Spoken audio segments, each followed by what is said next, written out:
ulichaguliwa ama uliteuliwa kuwa mwenyekiti wa vijana?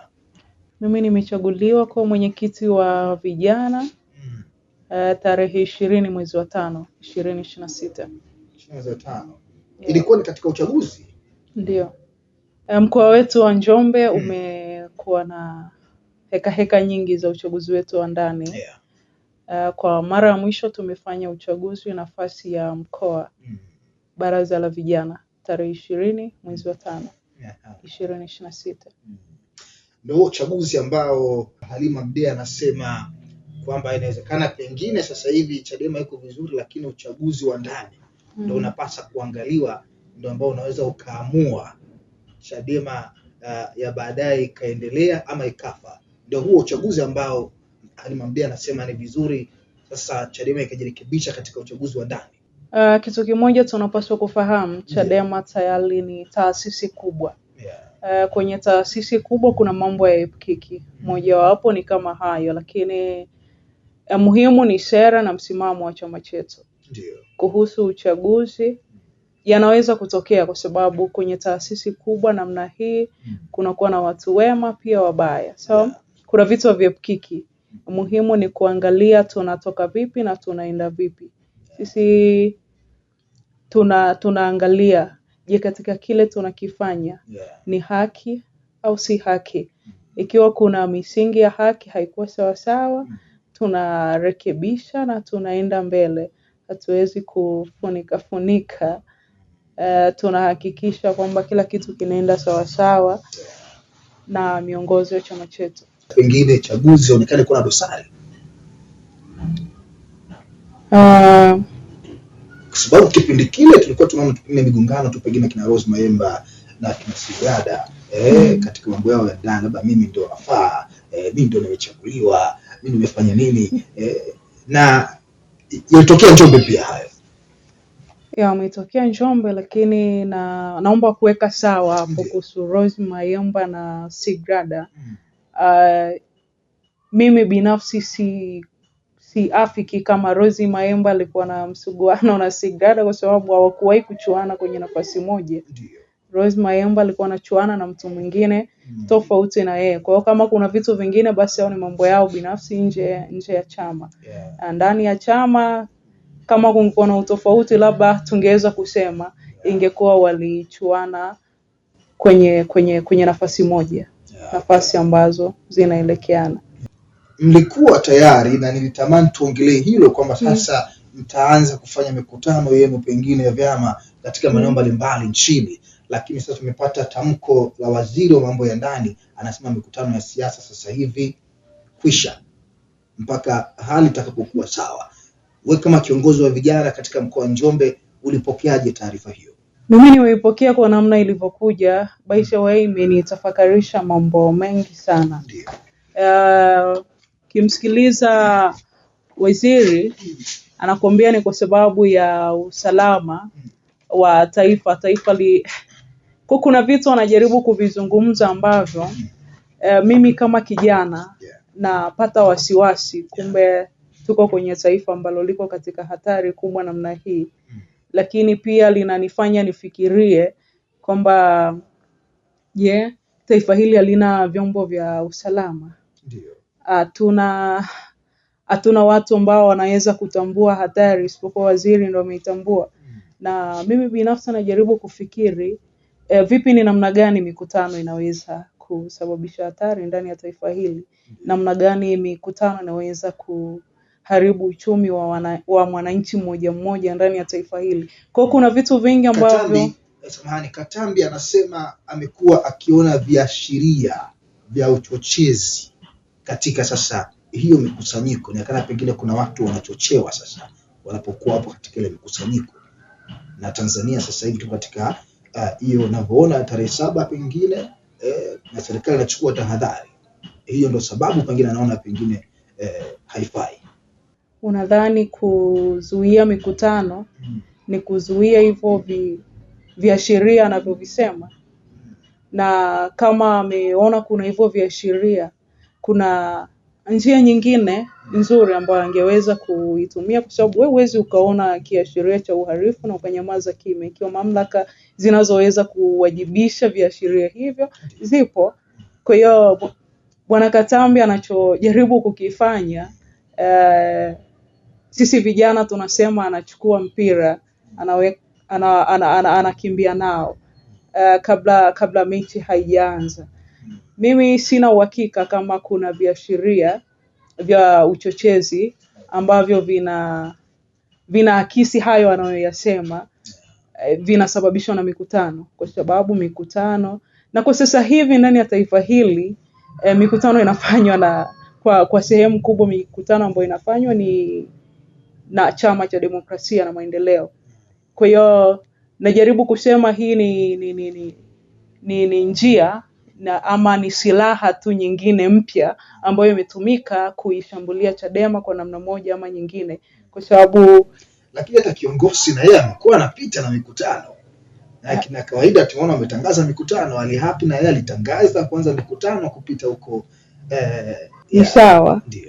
Lakini tunafahamu kwenye hili taifa kwa kipindi hiki hakuna mikutano na trendi zaidi ya mikutano ya Chama cha Demokrasia na Maendeleo. Na hii ni kwa nini? Ni kwa sababu Chadema imesimama pamoja na wananchi wanyonge. Chadema imesimama katika hali ya kutetea haki. So unajua tuko kwenye taifa ambalo linazungumza amani na halitaki kuzungumza kuhusu haki. Kwa hiyo kama hatutozungumza kuhusu haki, basi hatuwezi kuitenda hiyo haki yenyewe ambayo inakuja kuzaa tunda linaloitwa amani. Kwa hiyo tunatakiwa tukubali kwamba hii kwa macho ya kisiasa ni chama kimoja kinashambuliwa, ila kwa namna gani tunaweza kwenda, chama chetu kimekuwa kinashambuliwa mara kadhaa, tumepita kwenye misukosuko mingi. Kwa hiyo kuna namna naweza kusema imefika muda sasa tusishambulie moja kwa moja, ila tutumie mbinu nyingine. Na ndio maana unaona Bwana Katambi anakuja anasema hakuna chama chochote ambacho kufanya mikutano. Wabunge sasa naona wengine wanaanza kurejea na kutangaza mikutano ya katika majimbo yao. Je, hiyo haiwezi kuwa ni manufaa kwa chama tawala ambacho tayari kiko na wabunge, kwa maana kitaendelea kufanya shughuli zake katika msingi huo? Kwa sababu mbunge ni matunda ya siasa. Ikiwa zuio hili litafanya kazi, kwa hiyo hata wabunge pia hawatopaswa kufanya mikutano mpaka pale Mheshimiwa Katambi atakapoamua kurejea upya kauli yake. Na mimi ni mshauri tu kwamba kuzuia mikutano kunaweza kusilete matokeo ya kile anachokidhani kwamba ataleta utulivu wa nchi, itasababisha wananchi kufocus kujitafutia kipato, uchumi wa mtu mmoja mmoja. La hasha. Watu watafungwa vinywa, kwa sababu mikutano ndio sehemu ambapo watu wanaenda wanasema, watu wanaenda wanapunguza uchungu, watu wanaenda wanapata mawazo mengine chanya. Kwa hiyo katikati ya taifa ambalo watu wana maumivu, watu wana uchungu, watu wana hasira, wao unaenda unawafunga kinywa, unatarajia wafanye nini? Yaani unafungulia maji yenye kasi kubwa kwenye bomba ambalo ni dogo, lazima litapasuka. Sasa kupasuka kwake kuko kwa aina nyingi. Unaweza ukaona kama unazuia, kumbe na unachochea zaidi watu kufanya vitu ambavyo pengine hawakutarajia kuvifanya. Kwa hiyo kama mimi nina maumivu, kuna wakati nitatamani nikae sehemu, nijifungie mwenyewe, nilie kwa sauti ili angalau nipunguze uchungu. Sasa wakati nimejifungia na lia kwa sauti, wewe unakuja tena unanizuia, unanilazimisha, unanifunga mdomo nisiweze kulia. So watu wa Tanzania kwa kipindi hiki tunalia kwa namna nyingi. Hivi ambavyo tunakutana kwenye mikutano, tunakutana katika namna moja ama mbili, tunazungumza, kuna kitu kinapungua, watu wanahema. Tukipeana pole kutokana na mauaji ya Oktoba 29, kuna kitu kinapungua, angalau uchungu unapungua, na tunaanza kuzoea hali, kuona tukubaliane na kile kilichotokea. Kwa muda mrefu tumekaa tumejifungia, kwa muda mrefu tumekaa hatuonani. Tunapokuja kuonana, kuna mtu anaona okay, angalau Sayuni bado, anaishi. Angalau unakutana naye, mtu fulani yuko pale. Kwa hiyo kuna namna Katambi hapunguzi ila anachochea na anaongeza ghasia kubwa sana kwa kizazi hiki. Sawa. Vijana mlikuwa na nafasi gani katika mkutano wa John Heche? Sisi vijana tumekuwa na nafasi kubwa na namshukuru Mwenyezi Mungu kwa vijana wote wa mkoa wa Njombe, hususan viongozi wa majimbo, viongozi wa kata wakishirikiana na sisi viongozi wao wa mkoa, mimi pamoja na katibu wangu.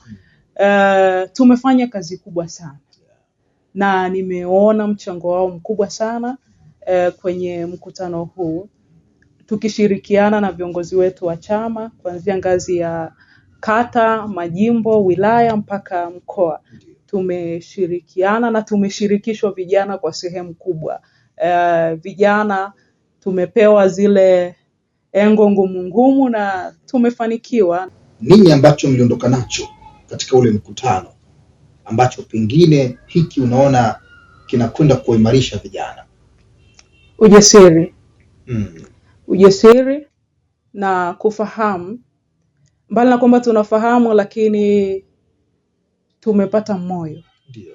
Tumetiwa nguvu kuendelea mbele kwenye mapambano ya kudai haki, hususan katiba mpya. Ndio. Lakini pia tumepata faraja kuona kwamba Watanzania na Wananjombe wanaugua pamoja na sisi kuona mwenyekiti wetu Mheshimiwa Tundu Antipas Mughwai Lissu yuko gerezani. Wanatamani kuona anatoka, anapata uhuru wake. Kwa sisi kama vijana imetupa moyo kwa sababu Mheshimiwa Lissu amewahi kuwa kijana.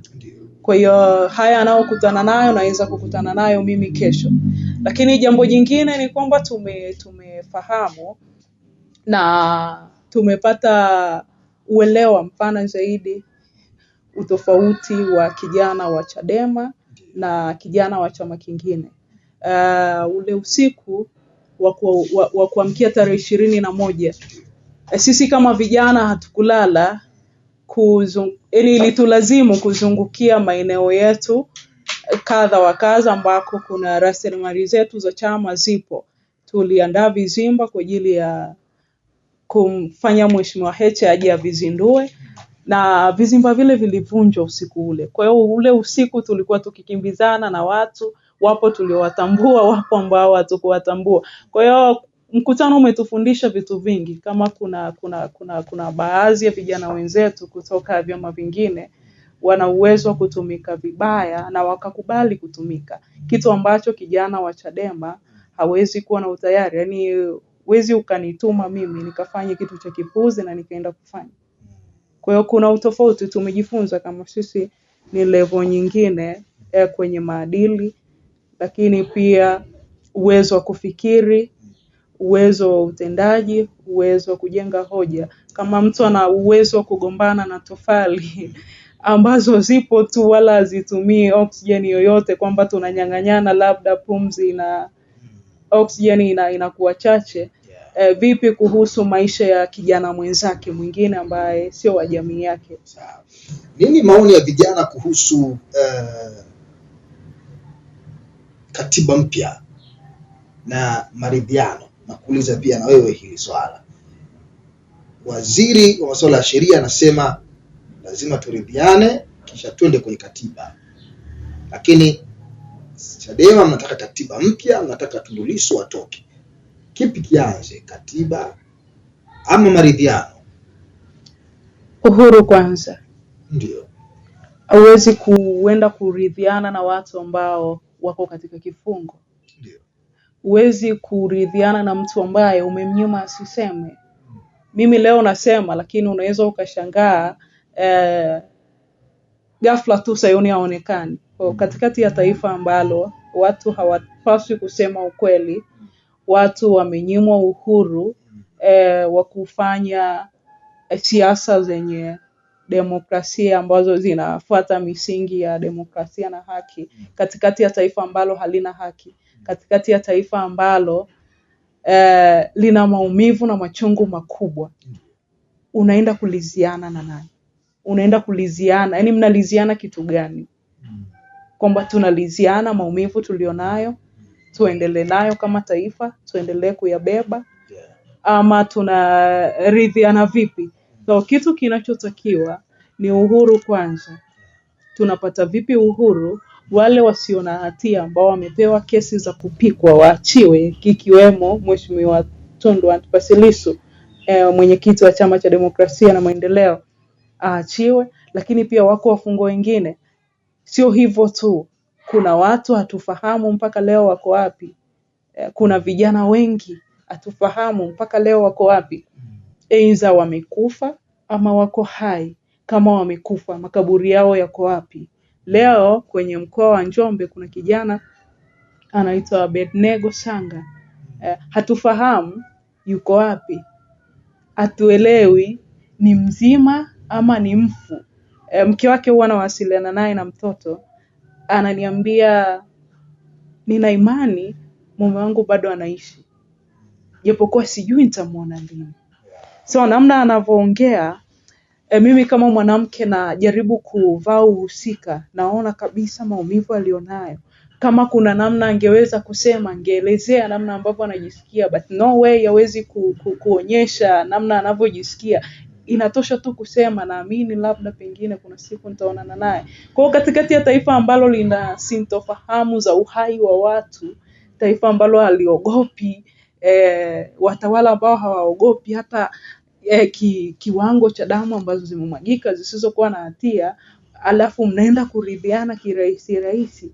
Hapana, tunatakiwa kurekebisha hapa tulipo, turekebishe, tuangalie Watanzania wanataka nini, na kwa sehemu kubwa maoni ya vijana na mahitaji ya vijana kwa sasa, tunahitaji katiba mpya ili tuende sawa. Kwa sababu katiba mpya ndo dawa ambayo walau inakuja kupoza machungu yale ya kile tulichopitia. Kwa hiyo kama tunapata katiba mpya, itakuwa rahisi kwetu angalau kuamini yalishawahi kufanyika maridhiano, na imetokea tu, tuko hapa tulipofika. Kitu ambacho haikuwa matarajio ya kijana yeyote, haikuwa matarajio ya Mtanzania yeyote.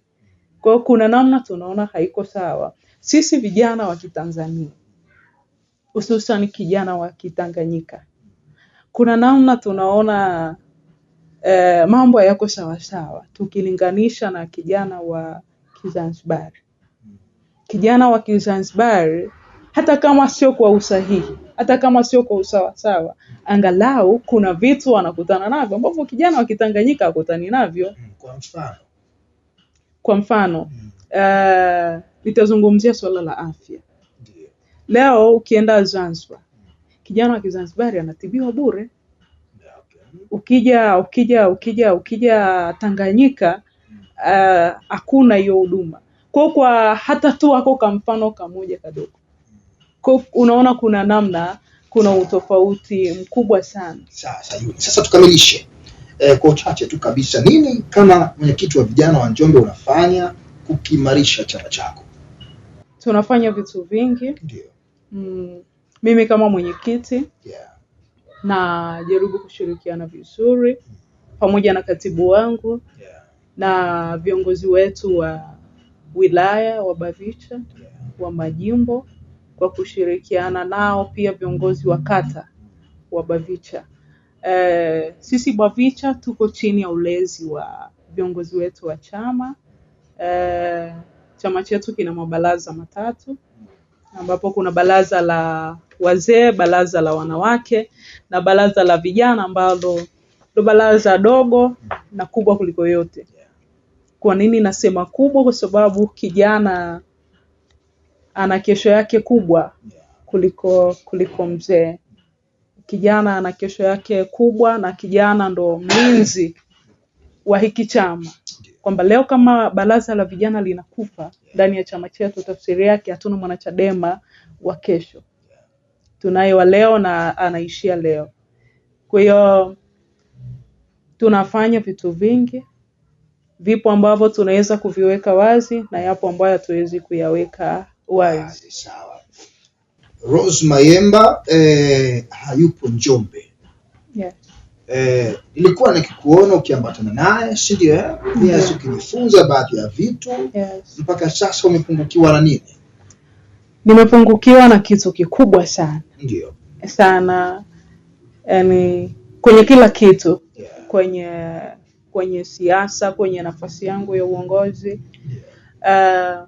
Kuna wakati ilikuwa likitokea jambo ama kuna jambo nikiwa nalo, kwa mfano hata leo wakati nakuja hapa, I wish Madam Rose angekuwepo Njombe, basi ningekuja katika namna ambayo tofauti na hivi ambavyo nimekuja. Nimekuwa mnyonge kwa sababu tukitoa nafasi yake ya uongozi ndani ya chama, bado Madam Rose yeye kama yeye ni mwalimu wangu, ni mtu ambaye ni faraja yangu, ni dada yangu, na huwa namwambia mimi ni last born wake. Kwa hiyo kuna vitu vinapungua sana uwepo wake.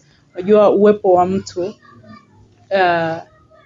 ukiwa naye una uwezo wa kuonana naye ni tofauti na vile yuko mbali na kwamba tunawasiliana, lakini kuna kitu kinapungua. Yaani kuna namna nashindwa kuzungumza vizuri, lakini ukweli kuna gap kubwa kwenye kila engo. Yaani maisha yetu ya kawaida nje ya chama na ndani ya chama kuna upungufu mkubwa sana.